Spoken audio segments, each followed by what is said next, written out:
الحدیبیہ کا معاہدہ کس نے لکھا؟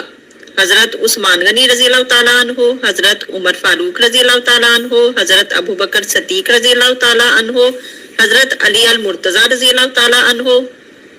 اس کا صحیح جواب ہے حضرت علی رضی اللہ تعالیٰ عنہ۔ قدرتی طور پر سیراب اراضی پر زکوٰۃ کا تناسب کتنا ہے؟ 10واں حصہ، 20واں حصہ یا 5واں حصہ؟ اس کا صحیح جواب ہے 10واں حصہ۔ زکوٰۃ کتنے قسم کے لوگوں کو دی جاتی ہے؟ 7، 6، 4 یا 8؟ اس کا صحیح جواب ہے 8۔ حضور صلی اللہ علیہ وآلہ وسلم نے کس سال حج کیا؟ 9 ہجری، 10 ہجری، 8 ہجری یا 11 ہجری؟ اس کا صحیح جواب ہے 10 ہجری۔ ہجرت کے وقت حضور صلی اللہ علیہ وآلہ وسلم نے کون سی سورت پڑھی تھی؟